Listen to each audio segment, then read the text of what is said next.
Hello, everyone. This is the Insert Title Show, and I'm your host, Wolf Strife. On this episode, I'm going to be talking about the world premiere of Battlefield 1. I watched the premiere with Oompi, and both of us were really excited about this. I mean, we've been Battlefield fans for, 6, 7 years, give or take. And, we've put hundreds of hours on each and every one of the Battlefield games since Battlefield Bad Company 2. So, yeah, we are really, really big Battlefield fans. Basically, the really cool thing about this new Battlefield game is that it's going to take place in World War One.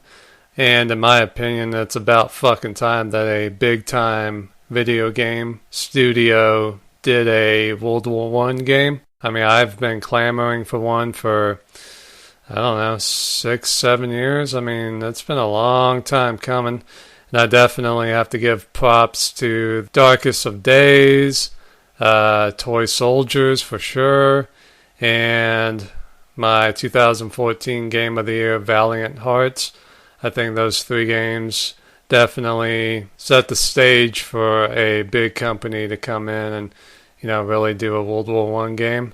And those games are fine for what they were. I mean, I love Valiant Hearts, Darkest of Days. I mean, they were very ambitious, especially with how small of a company and how small of a budget they had to work with. I mean, they did an excellent job for what they had. And Toy Soldiers is a great strategy game. So I'm happy that a big company like EA and DICE are doing a World War One game because, I mean, this game, we watched, me and Oompi watched the trailer, and the trailer was unbelievable. I mean, the graphics, the action, the gameplay looks amazing. I mean, it really shows the difference between a small video game company making a World War One game and a big company making a World War One game. I'm just really excited. You're going to get to fly biplanes and triplanes. You're going to get to do tanks. I mean, it's just going to be excellent. It even looks like you can ride a horse and lead like a cavalry charge and stuff. And the game's going to be 64 players, so that's going to be a lot of fighting and dying. So, yeah. There's going to be gas attacks. Looks like artillery's going to play a role. There might even be a naval component. So, that's going to be excellent. The campaign in it should be pretty cool, I think. During the premiere, they were talking how they really wanted the campaign to be big and open like the multiplayer, so that could be kind of cool. I just hope it has good characters and good gameplay. And hopefully it's exciting, because campaigns really haven't been that good in the Battlefield games, not since Battlefield Bad Company 2, really. So, yeah, hopefully they can have a good campaign in it. The guns should be awesome. I mean, mostly stuff we're used to in World War II games, like the Springfield, the Mosin, the Gant, the K98, or the Gewehr 98. Either one, I guess. And the pistol I always used in Battlefield games was, oddly enough, the Colt M1911. So that's definitely going to be in this game. So that's going to be cool. And it looks like melee is going to be a lot more of a thing in this game. So that should be pretty cool. I guess using war clubs and shovels and maybe even swords. So yeah, that's going to be fucking awesome. So yeah, I'm really, really stoked about this game. I skipped Battlefield 4 and Battlefield Hardline just because, I would have played 4, but I just didn't get an Xbox One and I didn't feel like doing it on the 360, so I was just like, And Hardline looked okay, but nothing really too exciting for me. But this, I am definitely going to get Battlefield 1. This looks awesome. Oompi was like, dude, the whole time doing the trailer. So yeah, we are all definitely excited about this game. I just hope it turns out to be great. And I hope it turns out to be a good representative of World War One.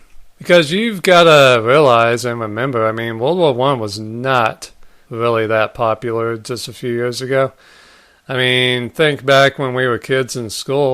What the hell did they teach us in school about World War One? Nothing. Basically, in history class, I remember just being bored as shit. Like, okay, when can we get to the American Revolution? And then, skip over everything in between there and the Civil War. The Civil War was the big thing I wanted to get to. And then from there, I just wanted to get to World War II. Because the way they taught World War One in class and stuff was just so boring. Mainly because it is a very complicated war. I mean, yeah. But they could have done a much better job teaching it. I didn't really get into World War One until I was out of high school, and I just started learning about it on my own about, I don't know, 7, 8 years ago. And it's a fascinating war. And I remember when Darkest of Days came out, a lot of people were bitching about the gameplay and stuff. I'm like, what? The gameplay's fine. Oh no, you have to use a bolt action rifle. Woo, that's so horrible. I'm like, come on, guys. What do you think your sniper rifle is usually in a World War II game or even a modern day war game, Most sniper rifles are bolt action, so it's not that big of a difference using a regular bolt action rifle. So I guess, some people kind of might bitch about the gameplay not being action-packed enough, but trust me, World War One, there's definitely enough action in that kind of warfare to keep you entertained. And there'll definitely be a wide variety of weaponry in this game, I'm quite certain. But yeah, I mean, World War One has had quite a resurgence of late. I guess because of the 100-year anniversary of it beginning and stuff. I mean, think about it. How many people do you know that have seen All Quiet on the Western Front? And how many people do you know have seen Johnny Got His Gun or Gallipoli? Probably not too many people. So there's definitely been kind of World War One's definitely been overshadowed by World War Two, but thankfully, thanks to the centenary, World War One is having a resurgence. There's been some games, like I said, Darkest of Days, Toy Soldiers, Valiant Hearts, but the media is getting involved too. Like England did a lot for their 100th anniversary of the start, like they did that big thing at the Tower of London and stuff, where they had a bunch of poppies representing each and every British soldier killed during the war, and that's quite a sight. I wish I had been there to see it. And the channel, The Great War, I think is doing a ton to educate people on the war and stuff. So, yeah, there's definitely a resurgence going on, which I think is great because this war should be remembered for, being so important in the history of humanity and just being such a horrible conflict. I mean, even when I was a kid, I respected World War One, even though I didn't know shit about it. It just seemed like that was the worst war to be a soldier in. I mean, just the conditions, the weaponry, the fighting. I mean, it's just horrible.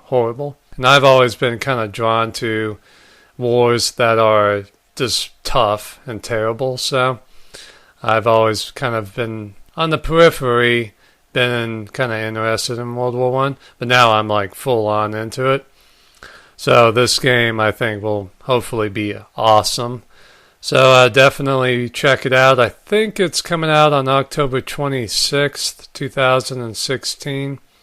I think the Battlefield games tend to come out in October, so that makes sense. But I just hope it's an amazing game, and I hope to play against you guys or with you guys when it comes out. So check it out. Hopefully it's a great game.